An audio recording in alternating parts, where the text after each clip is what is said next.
Hello everyone, स्वागत है आपका एजुकेशनल मॉन्क यूट्यूब चैनल में। आज जो हमारा UK triple S C PYQ series का जो उत्तराखंड स्पेसिफिक हम क्वेश्चंस कर रहे थे पीवाईक्यू, उसी का हम नेक्स्ट लेक्चर देखने जा रहे हैं। ठीक है, तो हमारा पहला क्वेश्चन है आज का, हिरौदा, चरेऊ और दोसरू किस चीज के प्रकार है? हिरौदा, चरेऊ और दोसरू, इसमें एक तो अब इसमें क्या है, आप समझना है कौन सा सबसे कॉमन है उसको देख लो। ठीक है, चरेऊ, चरेऊ तो ये सुना भी होगा, चरेऊ या चरौ। ठीक है, ये क्या होता है? ये क्या है? आभूषण होता है। ठीक है, तो हिरौदा, चरेऊ और दोसरू क्या है? इनमें से क्या हो जाएगा? आभूषणों के प्रकार हो जाएंगे। अब आभूषण भी अलग अलग तरीके होते हैं, कुछ गले में पहनने वाले, कुछ कमर में पहनने वाले, कुछ हाथ में पहनने वाले। ठीक है, तो उसको भी देखते हैं। अब यहाँ पे एक पिक्चर लगा रखी है, उसके अकॉर्डिंग भी कुछ एग्जाम्पल से समझ लेते हैं। जैसे ये है नथ। नथ क्या होता है? नथ नाक में पहना जाता है। ऐसे ही गुलबंद या गलोबंद, ये क्या होता है? गले में पहना जाता है। ऐसे ही कर्णफूल क्या होता है? ये कान में पहना जाता है। इस तरीके का होता है, ये दिख रहा ना। और ऐसे ही क्या दे रखा है? हसूली। हसूली क्या होता है? हसूली भी एक इंपोर्टेंट है। हसूली भी क्या होता है? गले का हार होता है एक तरीके का। ठीक है, ये गले में पहना जाता है। ऐसे ही बुलाक। बुलाक क्या होता है? नाक में पहना जाता है। ऐसे धागुले। धागुले क्या होते हैं? हाथ में पहने जाते हैं। ऐसे ही होता है पौची। पौची हाथ में पहना जाता है। चरेऊ, ये है ना, ये चरेऊ या मंगलसूत्र टाइप का ही होता है, तो ये गले में पहने जाने वाला है। ऐसे ही पौजे होते हैं। पौजे पाँव में पहना जाता है, पायल टाइप का होता है पौजे। ये तो क्या हो गए, कुछ पिक की हेल्प से देख ले। अब कुछ और देख लेते हैं जो इंपोर्टेंट है। ठीक है, तो सबसे पहले देख लेते हैं कमर वाले। ठीक है, कमर वाले कौन कौन से? एक तो तगड़ी। तगड़ी क्या होता है? कमर में पहने जाने वाला आभूषण है। ऐसे ही माथे में वाले, माथे या माथे व सिर पर वाले, सिर पर कौन कौन से पहने जाते हैं वो भी देख लेते हैं। तो इसमें क्या है, एक तो शीश फूल। शीश फूल, ये तो नाम से ही क्लियर हो जाएगा, शीश फूल हो गया। और क्या पहना जाता है? ऐसे ही सुहाग बिंदी, जैसे बिंदी होती है ना, वैसे ही सुहाग बिंदी। सुहाग बिंदी होता है। और ऐसे ही क्या होता है? बांदी।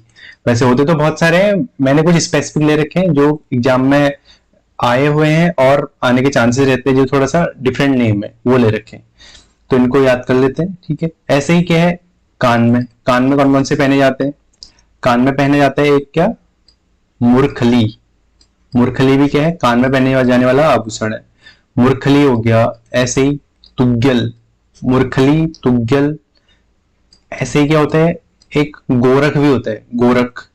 गोरख। और एक थोड़ा सा डिफरेंट सा नाम है, ये जरूर याद कर लेना, झुपझुपी।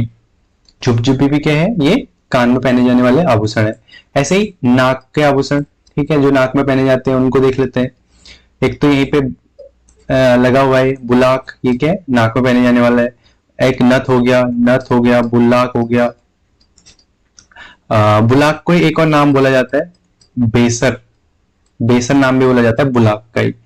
ऐसे ही जोहारी लोग, जो जोहार क्षेत्र के होते हैं, यानी कि पिथौरागढ़ की जो धारचूला मुंसियारी में जो जोहार घाटी पड़ती है, ठीक है, तो जो जोहार क्षेत्र के होते हैं उनको वो क्या करते हैं, एक नथ पहनते हैं जिसको बोला जाता है बीड़। बीड़ जो नथ होती है, क्या पहनते हैं? जोहारी क्षेत्र के लोग पहनते हैं। बीड़ मतलब एक नाक में पहने जाने वाला आभूषण है, किसका? जोहारी लोगों का। ऐसे ही नाक में पहनने वाले आभूषण हो गए। ऐसे देख लेते हैं गले के आभूषण देख लेते हैं कुछ। गले में कौन कौन से पहने जाते हैं? एक तो क्या है, चरेऊ है, गले में पहने जाने वाला, चरेऊ हो गया। ऐसे ही जैसे झुपझुपी था ना कान में, ऐसे ही है झुपिया। झुपिया क्या होता है? गले में पहने जाने वाला आभूषण है। चरेऊ हो गया। और क्या होता है? हसूली। हसूली भी क्या होता है? गले में पहने जाने वाला आभूषण होता है। ठीक है, ये हो गए गले वाले। ऐसे ही हाथ वाले देख लेते हैं कुछ इंपोर्टेंट। हाथ में एक तो क्या आता है? धागुली। धागुली एक आभूषण आता है, ये हाथ में पहना जाता है। धागुली हो गया। यहाँ पे पौंची दिख रहा है, ये भी क्या है? हाथ में वाला हो गया। ऐसे ही अंगूठी हो गई, ये भी हाथ में होता है।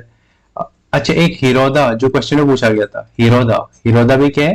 हाथ में पहने जाने वाला आभूषण है। ऐसे ही होता है एक जो कंफ्यूज करेगा, ये क्या है? खंडवे। खंडवे याद रखना, हाथ में पहने जाते हैं। ऐसे ही पैर में पहने जाने वाला या पाँव में पहने जाने वाला, इसका नाम होता है कंडुआ। कंडुआ या कंडुआ। कंडुआ जो है पैर में और खंडवे जो है हाथ में, ये कंफ्यूज कर सकता है, एग्जाम में पूछा भी गया है ये। ऐसे ही इमरती। इमरती क्या होता है? इमरती भी पैर में पहने जाते हैं। ऐसे ही पौंटा, पौंटा भी क्या होता है, पैर में बन जाते हैं। ये हमने क्या देख लिया, कुछ आभूषण देख लिए जो क्या है कुमाऊनी और गढ़वाली क्षेत्र में जो आभूषण पहने जाते हैं उनके बारे में हमने डिस्कस कर लिया। ठीक है, इस तरीके से ये क्या हो गए, आभूषण हो गए। अगला क्वेश्चन देखते हैं, गंगनानी शिलालेख, गंगनानी शिलालेख किस भाषा में किस भाषा का उल्लेख हुआ है, गंगनानी शिलालेख में किस भाषा का उल्लेख हुआ है। तो जो ये गंगनानी शिलालेख है ये कहाँ है, ये आपका पड़ता है उत्तरकाशी में, उत्तरकाशी में गंगनानी शिलालेख पड़ता है। जो गंगोत्री मार्ग है उत्तरकाशी से जब गंगोत्री की तरफ जाते हैं तो बीच में एक जगह पड़ती है गंगनानी, ठीक है, ये शिलालेख वहीं स्थित है। तो गंगनानी शिलालेख कौन सी भाषा में उत्कीर्ण है, ये संस्कृत भाषा में उत्कीर्ण। अब गंगनानी से कुछ आपको याद आना चाहिए, गंगनानी जो क्या है, गर्म जल का कुंड है। ठीक है, यहाँ क्या होता है, गर्म जल मिलता है। ठीक है, अब गर्म जल कुंड से ही क्या करते हैं, कुछ और चीजें देख लेते हैं, कौन कौन से गर्म जल कुंड है। ठीक है, कहाँ कहाँ है, ये उत्तराखंड की कौन कौन सी लोकेशन में, अलग अलग लोकेशन में क्या है, बहुत सारे गर्म जल कुंड है ना, जैसे सूर्य कुंड है यमुनोत्री में, ऐसे ही गंगनानी का ये हो गया, उत्तरकाशी का गर्म जल कुंड हो गया। इसमें क्या होता है, यहाँ क्या होता है, गंधक युक्त जल मिलता है। एक कुंड बनाया है जिसमें क्या करते हैं लोग स्नान करते हैं, और क्या होता है यहाँ गर्म पानी निकलता है गंगनानी का। ठीक है, ऐसे ही ऐसे मैंने मैप लगा रखा है, मैप की हेल्प से समझते हैं और कहाँ कहाँ हमारे गर्म जल कुंड पाए जाते हैं। तो सबसे पहले जैसे कि उत्तरकाशी का है, उत्तरकाशी का जिक्र है तो उत्तरकाशी से ही स्टार्ट करते हैं। तो उत्तरकाशी में जो गर्म जल कुंड, एक तो क्या आ गया आपका, कौन कौन से हैं, यहाँ पे लिख लेते हैं, ये पूरा क्या हो गया, उत्तरकाशी हमारा उत्तरकाशी डिस्ट्रिक्ट के अंदर के हो गए। गंगनानी, गंगनानी क्या है, उत्तरकाशी में हो गया।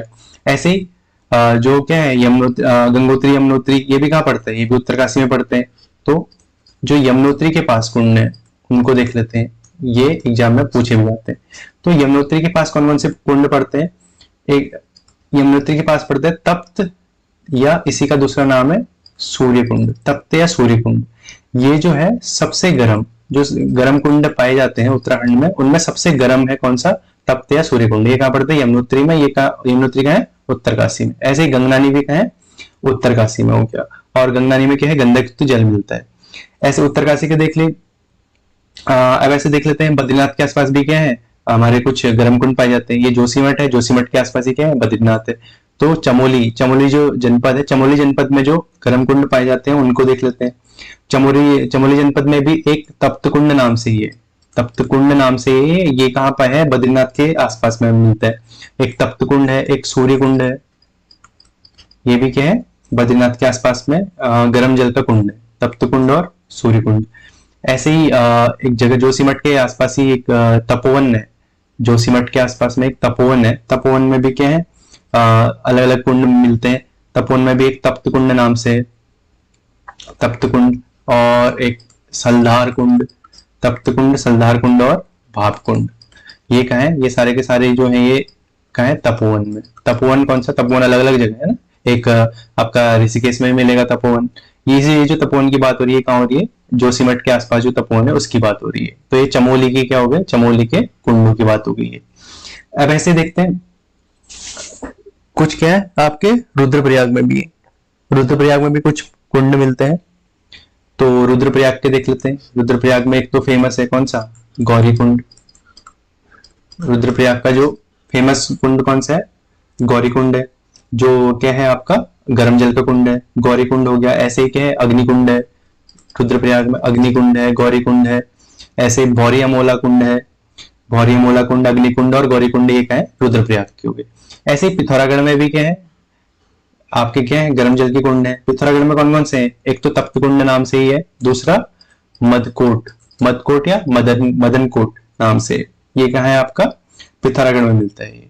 ठीक है, तो इस तरीके से हमने क्या देख लिया, ये गर्म कुंडों के हमने कहाँ कहाँ है मैप की सहायता से देख ली। ठीक है, ये मैप की सहायता से हमने क्या देखा, ये उत्तरकाशी, ये रुद्रप्रयाग, ये चमोली और ये पिथौरागढ़। यहाँ क्या है, हमारे गर्म जल के कुंड पाए जाते हैं जो फेमस है। इनको हमने देख लिया। वैसे ही कभी फिर नेक्स्ट लेक्चर में कहीं और क्वेश्चन आएगा तो वहां नॉर्मल कुंड देख लेंगे, या जो ठंडे कुंड है उनकी बात कर लेंगे।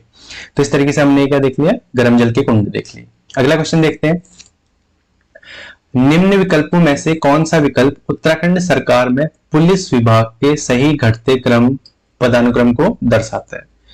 अच्छा, अब यहाँ पे क्या है, पुलिस विभाग का क्रम दे रखा है। अब इसमें इसको समझना है कैसे हम इसको समझते हुए कर सकते हैं, ये ऑब्जर्व करते हैं। तो चलो देखते हैं। अच्छा, थाना तो सबने सुना होगा, ठीक है, थाना, पुलिस थाना, पुलिस थाने की बात होती है ना, पुलिस। अच्छा, इसको समझने के लिए थोड़ा सा हम क्या करेंगे, एक तो बेसिक से समझेंगे और खुद थोड़ा सा एक फॉरेस्ट से रिलेट करके समझेंगे, तो वो भी क्लियर हो जाएगा। तो क्या होता है, एक थाने के अंदर क्या होते हैं, अलग अलग चौकियां होती हैं। जैसे कि फॉर एग्जांपल किसी लोकेलिटी में एक थाना है, उस थाने की क्या होंगी, अलग अलग चौकियां या चेक पोस्ट टाइप होती है ना। चेक पोस्ट, चेक पोस्ट को क्या बोलते हैं, चौकी बोलते हैं। तो अगर इस क्रम में देखा जाए, रेंज, जिला, सर्कल, थाना और चौकी की बात करी जाए, तो क्या होगी, सबसे छोटी इकाई क्या होती है, चौकी होती है। चौकी किसके अंदर आती है, थाने के अंदर आती है। तो अगर क्या है, घटते क्रम में, घटते क्रम में यानी कि यहां से इधर को देखना है हमें, सबसे बड़ा इधर आएगा और सबसे छोटा इधर इस साइड आएगा, राइट साइड में। तो सबसे छोटा क्या होगा, चौकी होगा। तो चौकी इसमें है, इसमें है, इसमें, ठीक है। तो देखते हैं चौकी से बड़ा क्या होगा, थाना होगा। चौकी, थाना, चौकी, थाना, इसमें भी है चौकी। चौकी के बाद क्या आएगा, थाना आएगा। थाने के बाद क्या आएगा, थाने से बड़ा क्या होता है, एक सर्कल होता है। एक सर्कल के अंदर दो तीन थाने आ जाते हैं। तो थाने के बाद क्या क्या आएगा, सर्कल उससे बड़ा हो जाएगा थाने से। फिर सर्कल से बड़ा जिला हो गया, रेंज होगा। इसको समझने के लिए मैं थोड़ा सा आपको फॉरेस्ट का एग्जांपल दूंगा, ठीक है। फॉरेस्ट में क्या होता है, रेंजर होता है ना। तो इसको समझने के लिए वैसे फॉरेस्ट में जो रेंजर होता है, फॉरेस्ट क्या होता है, जैसे फॉर एग्जांपल कार्बेट जो नेशनल पार्क है, वो कहाँ कहाँ पड़ता है, वो आपका पौड़ी में भी पड़ता है और प्लस नैनीताल में भी पड़ता है। तो जो रेंजर होता है ना, उसको क्या होता है, दो जिलों के जो रीजन होता है उसकी टेरिटरी में क्या आता है, उसकी टेरिटरी में आ जाता है वो। तो यानी कि जिले से बड़ा हो गया, ऐसे समझने के लिए बस ये, ठीक है। फॉरेस्ट से रिलेट करते हुए रेंज क्या होती है, बड़ा होता है, किससे, जिले से बड़ा होता है। तो सबसे बड़ा रेंज हो गया, फिर जिला, फिर सर्कल, फिर थाना, फिर चौकी। इस तरीके से ये घटता क्रम हो गया। तो इसका राइट आंसर क्या हो गया, ऑप्शन डी हो गया। अगला क्वेश्चन देखते हैं। सूची 1 को सूची 2 से सुमिलित कीजिए। एक तरफ हमें दे रखी है, कुछ जगहें दे रखी हैं, और दूसरी तरफ उससे संबंधित हमें किस लिए फेमस है वो दे रखा है। तो सबसे पहला है इसमें सरमोली। सरमोली, सरमोली तो क्या है, ये आपने सुना भी होगा। सरमोली को क्या है, बेस्ट टूरिज्म विलेज का अवार्ड भी मिला था। बेस्ट टूरिज्म विलेज का अवार्ड मिला था, ठीक है। कब मिला था, 2023 में बेस्ट टूरिज्म विलेज का अवार्ड मिला था। और जो ये सरमोली जो गांव है, ये कहाँ पड़ता है, मुनस्यारी में, मुनस्यारी पिथौरागढ़ में पड़ता है। तो जो सरमोली विलेज है, इसको बेस्ट टूरिज्म विलेज का अवार्ड मिला था। तो यहाँ क्या है, टूरिज्म फैसिलिटी अच्छी है। तो यहाँ बेसिकली अगर इनमें देखें तो सबसे राइट ऑप्शन क्या होगा, होम स्टे पर्यटन, यानी कि टूरिज्म जहां होगा वहीं तो होम स्टे भी बनाए जाते हैं। तो सरमोली का किससे हो गया, होम स्टे पर्यटन। ऐसे ही सूपी, सूपी जो जगह है, सूपी गांव, सूपी गांव आपका ये किस लिए फेमस है, ये है आपका कृषि पर्यटन के लिए फेमस है।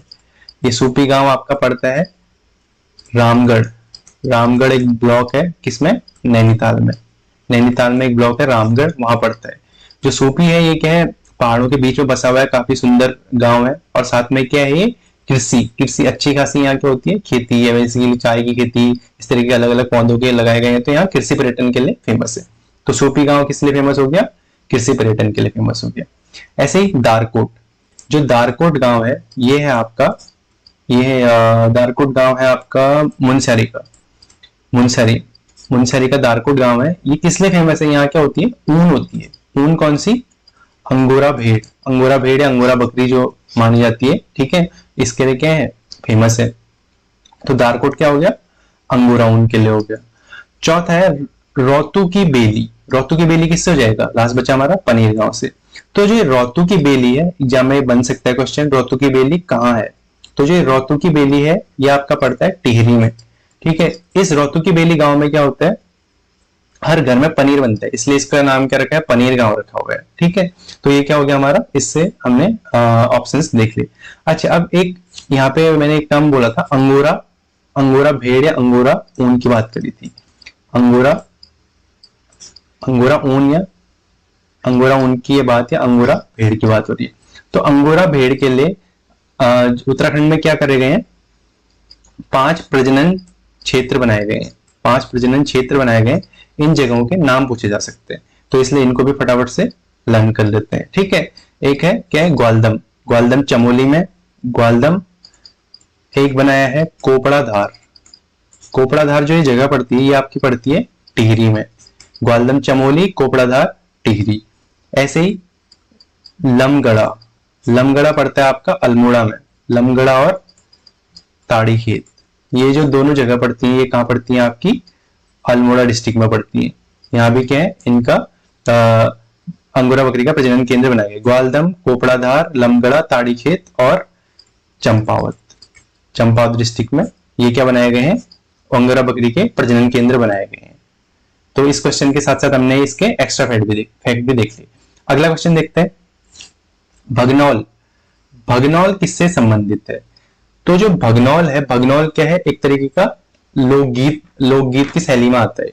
तो जो भगनौल गीत है ये कहाँ गाया जाता है? भगनौल आपका कुमाऊं में, गढ़वाल में कहाँ गाया जाता है, ये क्वेश्चन में पूछा गया है। तो जो भगनौल जो गीत है ये आपका कहाँ है, कुमाऊं क्षेत्र का गीत है। ठीक है, ये कुमाऊं क्षेत्र का गीत है। और किस तरीके का गीत है ये? प्रेम गीत है। कुमाऊं क्षेत्र का प्रेम गीत है। इसमें क्या करते हैं, स्त्री मन की कल्पना के अकॉर्डिंग क्या करता है, प्रेमी गीत गाता है। ठीक है, और कैसे गीत गाता है ये भी क्वेश्चन बन सकता है। हुड़के और नगाड़े, हुड़के और नगाड़े को बजाते हुए, हुड़के और नगाड़े की धुन में नृत्य करते हुए ये गीत गाया जाता है। कौन सा? भगनौल नृत्य, भगनौल गीत। भगनौल गीत के साथ में नृत्य भी होता है। ठीक है, ये कहाँ का है? कुमाऊं क्षेत्र का। ठीक है, इस तरीके से हमने देख लिया ये भगनौल से संबंधित। अब जैसे भगनौल है, इस तरीके से क्या होता है, ये तो कुमाऊं क्षेत्र का हो गया। ऐसे होता है झुमेलो, झुमेलो कहाँ होता है? गढ़वाल क्षेत्र का, गढ़वाल क्षेत्र का गीत है। इसी तरीके का गीत है। ये भी क्या है, किससे? प्रेम और वेदना से, प्रेम और वेदना से संबंधित है। अब इसको कैसे याद रख सकते हैं? जो झुमेलो गीत है जो प्रेम और वेदना से, ये क्या होता है, ये मायके की याद में, जो नवविवाहित जो स्त्री होती है, तो मायके की याद में जब गीत गाती है तो उसको क्या बोला जाता है? झुमेलो गीत बोला जाता है। ठीक है, और ये जो झुमेलो गीत है ये कब कब गाया जाता है? ये बसंत पंचमी जो आती है, बसंत पंचमी से विश्वत संक्रांति, बसंत पंचमी से विश्वत संक्रांति के बीच गाया जाता है। ये भी इंपॉर्टेंट चीज इसके साथ क्वेश्चन पूछी जा सकती है। बसंत पंचमी से विश्वत संक्रांति के बीच में झुमेलो गीत, यानी कि बेसिकली जो बसंत ऋतु होती है उस टाइम पे गाया जाता है। कौन सा? झुमेलो गीत। तो इससे संबंधित ये हमारे फैक्ट हो गए। अगला क्वेश्चन देखते हैं, बेड़ू पाको बारामासा गीत के पहले संगीतकार कौन थे? बेड़ू पाको बारामासा जो है उत्तराखंड का काफी फेमस लोकगीत है। इसके पहले संगीतकार कौन थे? मोहन उप्रेती जी थे। इसके क्या पहले संगीतकार थे। अब यहाँ पे क्या है, गीतों की बात हो रही है, तो गीतों की बात हो रही है तो सबसे पहले राज्य गीत के बारे में कुछ फैक्ट देख लेते हैं। तो जो उत्तराखंड का राज्य गीत है, उत्तराखंड का राज्य गीत क्या है? उत्तराखंड देवभूमि मातृभूमि। उत्तराखंड का राज्य गीत क्या है? उत्तराखंड देवभूमि मातृभूमि। ये क्या है? उत्तराखंड का राज्य गीत है। और इसकी रचना किसने करी? ध्यान से सुनना, मैं क्या बोल रहा हूँ, रचना बोल रहा हूँ और गायन। ठीक है, रचना और गायक दोनों अलग अलग चीजें, मतलब इसको लिखा किसने और इसको गाया किसने। तो इसकी जो रचना करी है वो किसने करी है? हेमंत बिष्ट जी ने करी है। हेमंत बिष्ट जी ने इसकी रचना करी है। और इसके गायक जो है बहुत ही फेमस व्यक्ति हैं, नरेंद्र सिंह नेगी जी, जो गढ़वाली संगीत के काफी फेमस गायक है नरेंद्र सिंह नेगी जी। और साथ में इनके स्वर और किसने दिए थे? अनुराधा निराला जी ने, अनुराधा निराला जी और नरेंद्र सिंह नेगी ने ये गीत गाया है। अच्छा, अब इसमें जो इंपोर्टेंट पर्सन है नरेंद्र सिंह नेगी, नरेंद्र सिंह नेगी से संबंधित तथ्य भी कुछ देख लेते हैं। नरेंद्र सिंह नेगी ने इनको क्या है अभी यानी कि हाल ही में, बेसिकली 2 साल पहले अप्रैल 2022 में इन्हें क्या दिया गया है? संगीत नाटक अकेडमी द्वारा पुरस्कृत किया गया है। संगीत नाटक अकादमी जो क्या है दिल्ली में स्थित है, वो क्या करती है? पुरस्कृत करती है। जो ऐसे लोग संगीत को इस तरीके से क्या करते हैं? संरक्षित करते हैं। तो अप्रैल 2022 में इन्हें संगीत नाटक अकादमी पुरस्कार मिला हुआ। अच्छा, और जो नरेंद्र सिंह नेगी जी है, इन्होंने क्या करा है? बहुत सारे इन्होंने गाने गाए हैं, 300 से ज्यादा इनके गीत हैं। और इनसे संबंधित एक इंपोर्टेंट फैक्ट ये है, जो घर जवै मूवी है, घर जवै जो फिल्म है, घर जवै फिल्म आपको पता होगा। घर जवै फिल्म क्या है? सबसे सफल फिल्म मानी जाती है, उत्तराखंड की सबसे सफल फिल्म मानी जाती है। इसमें इन्होंने काम कर रखा है। और घर जवै फिल्म कब की है? 1986 की है। घर जवै फिल्म सबसे सफल फिल्म है उत्तराखंड की, 1986 की। अब यह फिल्मों की बात आ गई तो इसके साथ एक और फैक्ट देख लेते हैं। उत्तराखंड की सबसे पहली फिल्म या गढ़वाली भाषा की सबसे पहली फिल्म कौन सी है? जगवाल। उत्तराखंड की सबसे पहली या गढ़वाली भाषा की सबसे पहली फिल्म आएगा तो कौन सी है? जगवाल। अच्छा, जगवाल से एक क्वेश्चन ये बन सकता है, ये कब रिलीज हुई या कब बनी थी? 1983 में। और किसने बनाई थी? रामेश्वर गौड़। रामेश्वर गौड़ जी ने बनाई थी जगवाल, सॉरी पारेश्वर गौड़, रामेश्वर नहीं पारेश्वर गौड़, इनका नाम क्या है? पारेश्वर गौड़। पारेश्वर गौड़ जी ने जगवाल फिल्म बनाई थी। अच्छा, और ऐसे ही अगर ये गढ़वाली भाषा की होगी, अब कुमाऊनी भाषा की पहली फिल्म बोले जाए तो कुमाऊनी भाषा की पहली फिल्म कौन सी थी? मेघा आ। मेघा आ, ये 1987 की है, ये तरन तारण ने बनाई थी। ठीक है, इस तरीके से ये हमारा क्या हो गया? इस क्वेश्चन के साथ एक्स्ट्रा फैक्ट हो गया। अगला क्वेश्चन देखते हैं। 4 चौथानी, 6 घरी, पंच बीड़ी, 4 बूढ़ा। पंच बीड़िया, 4 बूढ़ा, ये सब क्या है? ये बेसिकली चंद शासन से संबंधित है। चंद शासन से संबंधित है। 4 चौथानी, 4 लोगों की बात हो रही है, या 6 घरी, 6 प्रकार के लोगों की, या पंच बीड़ी, 4 बूढ़ा, ये सब क्या है? ये सब समाज के विभिन्न वर्गों की बात हो रही है। ये चंद शासन काल में जो समाज के विभिन्न वर्ग थे उनकी बात हो रही है। अब इसमें क्या क्या होते थे तो इसमें देख लेते हैं, एक एक करके देख लेते हैं। पंच बीड़ी, पंच बीड़ियां, इनको देख लेते हैं। इसमें क्या होते थे? पंच बीड़ियां के अंतर्गत ही क्या आता था आपका? 4 चौथानी। 4 चौथानी ब्राह्मणों की बात होती थी। 4 चौथानी ब्राह्मण 4 लोग हो गए, और इसके साथ में 6 छरिया ब्राह्मण। 6 छरिया जो ब्राह्मण होते थे, ये क्या होते थे? 6 घरी, बेसिकली क्या है? 6 छरिया की बात हो रही है। 6 छरिया जो ब्राह्मण होते थे, इन्हीं को मिला के 5 बीड़ियां बोला जाता था। 4 चौथानी और 6 छरिया ब्राह्मणों को मिला के क्या बोला जाता था? पंच बीड़ियां। ऐसे ही क्या था? 4 बूढ़ा। 4 बूढ़ा में कौन कौन आते थे? ये पूछा जाता है एग्जाम में, कौन कौन सी कास्ट नहीं थी, ये ऐसे करके क्वेश्चन आ जाता है। बोरा, तड़ागी और चौधरी, चौधरी कार्की, ये सब क्या आते थे? 4 बूढ़ा में। 4 तरह की कास्ट थी, बोरा, तड़ागी, चौधरी और कार्की, ये क्या थी? 4 तरीके की कास्ट थी। ऐसे ही 5 थोक होते थे। ठीक है, इसमें क्या आते थे? 5 तरीके के लोग आते थे। ठीक है, मेहरा, फड़त्याल, देव, ढेक, खड़ायत, इस तरीके के आते थे।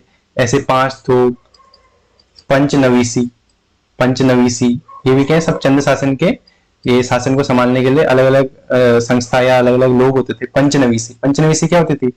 पंचनवीसी पंचायती कचहरियों को बोला जाता था। पंचायती जो कचहरी होती थी चंद शासन काल में, उनको पंचनवीसी बोला जाता था। ऐसे ही पौरी 15 विश्वा, पौरी 15 विश्वा किसके लिए होता था? सामान्य प्रजा को पौरी 15 विश्वा बोला जाता था। पौरी 15 विश्वा सामान्य प्रजा को। ऐसे एक काम होता था कैनी। कैनी कौन होते थे चंद शासन काल में? भूदास। भूदास को क्या बोला जाता था? कैनी बोला जाता था। ऐसे अलग अलग तरीके के कर होते थे। 36 रकम, 36 कलम, इस तरीके के कर होते थे चंद शासन काल में। ये सब क्या है? चंद शासन से संबंधित है। अभी जो क्वेश्चन आया था उसके अकॉर्डिंग हमने उससे रेलेवेंट फैक्ट देख ली। इस तरीके से नेक्स्ट क्वेश्चन देखते हैं। ऋषिकेश कर्णप्रयाग रेल मार्ग, रेल परियोजना निम्न 5 शहरों को किस क्रम में जोड़ेगी? अब जो ऋषिकेश कर्णप्रयाग रेल मार्ग परियोजना है उत्तराखंड की, ये काफी इंपोर्टेंट परियोजना है। ठीक है, ये काफी लंबे टाइम से इसका चल रहा है काम, लेकिन अब जाके थोड़ा सा फाइनल स्टेज में आई है। अब इसमें थोड़ा सा फास्ट तरीके से काम होना शुरू हो गया। तो इसमें जो है कौन कैसे अरेंज है, यही हमने देखना है। ठीक है, तो कैसे अरेंज है, इसके लिए मैंने क्या कर रखा है? पूरा जो ऋषिकेश कर्णप्रयाग लाइन का है उसका एक ये क्या है? मैप है। तो इसमें समझते हैं। सबसे पहले तो इंपोर्टेंट फैक्ट इसमें क्या क्या बन सकते हैं। कितनी लंबी है? 125 किलोमीटर लंबी रेल लाइन है।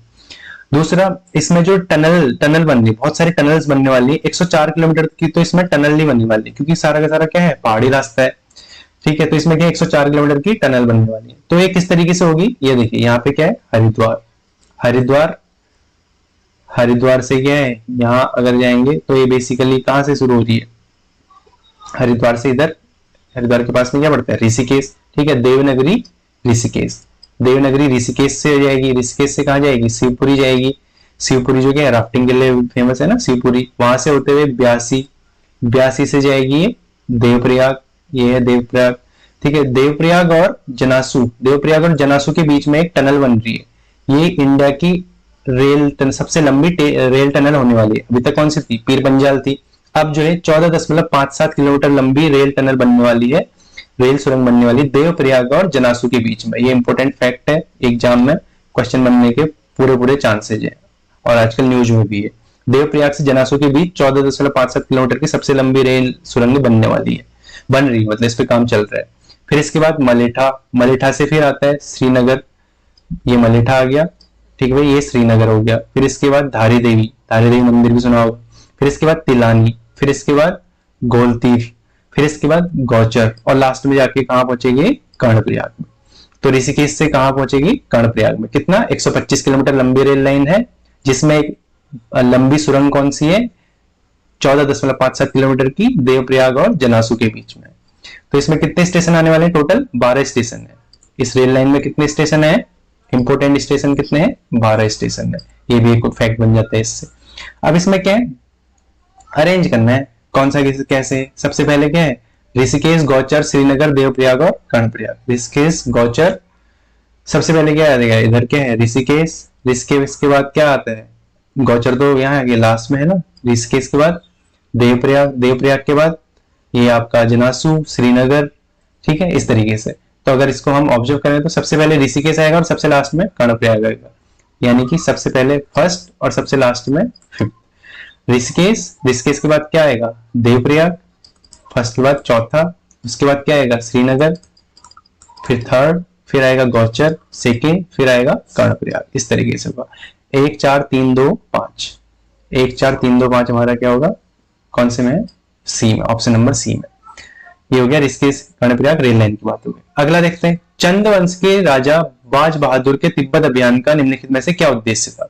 चंद वंश के जो राजा बाज बहादुर थे, यानी कि बाज बहादुर चंद की बात हो रही है। तो बाज बहादुर चंद से संबंधित बहुत सारे फैक्ट हैं। ये काफी प्रतापी शासक थे। चंद शासन काल में सबसे काफी प्रतापी शासक माने जाते हैं उस टाइम के। इनका जो काल माना जाता है काफी गरिमामय काल भी माना जाता है। तो इन्होंने क्या करा था, तिब्बत अभियान करा था। तिब्बत अभियान में क्या करा था इन्होंने मानसरोवर यात्रा की सुरक्षा सुनिश्चित करने के लिए तिब्बत अभियान करा था। तो इसका राइट आंसर क्या हो जाएगा, मानसरोवर यात्रा की सुरक्षा सुनिश्चित करना। अब इससे संबंधित फैक्ट देख लेते हैं क्या क्या होते हैं। ठीक है, जो ये बाज बहादुर चंद्र थे, ये किस किस के शासनकाल में थे। एक तो शाहजहां के टाइम पे भी थे, शाहजहां और औरंगजेब। अब ये क्वेश्चन यहां से क्या बन सकता है, शाहजहां के दरबार में कब गए थे, ये क्वेश्चन बन सकता है। वहां ये काफी सारे क्या है, उपहार लेके गए थे। ठीक है, 1654 में। फिर शाहजहां ने क्या करा था, इन्हें कुमाऊं का जमींदार बनाया था, कुमाऊं का जमींदार घोषित करा था। बाज बहादुर चंद को कुमाऊं का जमींदार घोषित किसने करा था, शाहजहां ने। फिर औरंगजेब के दरबार में भी गए थे। शाहजहां की मृत्यु के बाद क्या, शाहजहां के बाद औरंगजेब गद्दी पे बैठा, तो 1662 में औरंगजेब के दरबार में गए थे और 1654 में शाहजहां के दरबार में गए थे। फिर ऐसे ही बाज बहादुर चंद से और भी फैक्ट आते हैं। बाज बहादुर चंद ने और क्या क्या करा था, इनके समय में क्या होता, नंदा देवी की प्रतिमा, नंदा देवी की प्रतिमा को क्या करा गया था, गढ़वाल से लेके कहा लाए थे, अल्मोड़ा। गढ़वाल से अल्मोड़ा में नंदा देवी की प्रतिमा को बाज बहादुर चंद के शासनकाल में लाया गया था। अच्छा, और इनके टाइम पे और क्या हुआ था, इन्होंने मानसरोवर, कैलाश मानसरोवर यात्रा के लिए क्या दी थी, गूढ़ भूमि दान दी थी। कब दी थी, 1673 में। गूढ़ भूमि दान में दी थी, किसके लिए, कैलाश मानसरोवर यात्रा के लिए। कैलाश मानसरोवर यात्रा के लिए गूढ़ भूमि दान में दी थी इन्होंने। ये भी एक इंपॉर्टेंट फैक्ट बन जाता है। और इन्होंने क्या करा था, और शाहजहां का बेटे का था औरंगजेब, औरंगजेब का भाई था दारा सिको, तो दारा सिको का बेटा था सुलेमान सिको। तो सुलेमान सिको क्या था, शरण लेने आया था। औरंगजेब ने क्या करा था, दारा सिको को मार दिया था। तो सुलेमान सिको भाग के कहाँ आया था, उत्तराखंड में आया था। उत्तराखंड में क्या गया था, बाज बहादुर चंद के पास गया था। तो सुलेमान सिको को शरण नहीं दी थी, बाज बहादुर चंद ने सुलेमान सिको को शरण नहीं दी थी, क्योंकि औरंगजेब से दोस्ती थी। ठीक है, क्योंकि औरंगजेब के दरबार में गए थे, इसलिए सुलेमान सिको को शरण नहीं दी। फिर सुलेमान सिको भाग के गढ़वाल में गया, गढ़वाल में उसे शरण मिली। इस तरीके से ये चलता है बाज बहादुर चंद के टाइम का। ठीक है, तो इस तरीके से ये बाज बहादुर चंद से संबंधित तथ्य हो गए। अगला क्वेश्चन देखते हैं, चावल से बने श्वेत रंग के अन्य रंगों का प्रयोग कर दुर्गा देवी का चित्रण करना, ये क्या कहलाता है। चावल से बने, अगर चावल जहां भी आ जाएगा तो अगर इनमें देखें हम क्या क्या हो सकता है, नाथ, थापा, डिकरा और पोथी। तो इसमें जो चावल से कौन सा बनता है, थापा चित्र। थापा चित्र जो है चावल से बनाए जाते हैं। चावल से, पिसे चावल से जो चित्र बनाए जाते हैं वो थापा चित्र होते हैं। ऐसे क्या होते हैं, नाथ और टुपुक, नाथ और टुपुक चित्र बोलते हैं। ये कैसे बनाए जाते हैं, ये बिस्वार और गेरू का प्रयोग होता है किसमें, नाथ और टुपुक चित्र में। ऐसे ही क्या है, ऐपण भी होता है, एक क्या है लोक चित्रकला ऐपण होती है। ऐपण में क्या होता है, इसमें भी क्या होता है, पिसे हुए चावल और गेरू का प्रयोग किया जाता है। ठीक है, पिसे हुए चावल और गेरू का प्रयोग किया जाता है, और 2020-21 में इसे जीआई टैग भी दिया गया था। ठीक है, ऐपण को जीआई टैग भी दिया गया था। और ऐपण के क्या है, अलग अलग नाम भी हैं, ये भी क्वेश्चन बन सकता है। चौक भी बोला जाता है ऐपण को, और क्या बोला जाता है, अल्पना भी बोला जाता है, और क्या बोला जाता है, रंगोली भी बोला जाता है। ठीक है, ये ऐपण के क्या है, अन्य नाम है। ऐसे क्या होता है, एक तरीके के और चित्र बनाए जाते हैं, कौन से, ज्योति मातृका। ज्योति मातृका में क्या होता है, देवी देवताओं के चित्र बनाए जाते हैं, कैसे, विभिन्न रंगों से, जैसे जन्माष्टमी हो गया या ऐसे उस त्योहार हो गए। ठीक है, उस टाइम पे क्या होता है, ज्योति मातृका चित्र बनाए जाते हैं। ये क्या हो गया, इससे रिलेटेड हमने फैक्ट देख लिए, जो क्या है लोक चित्रकला की बात हो रही है। तो इस तरीके से हमने क्वेश्चन कर लिए। अब बाकी देखते हैं नेक्स्ट लेक्चर में।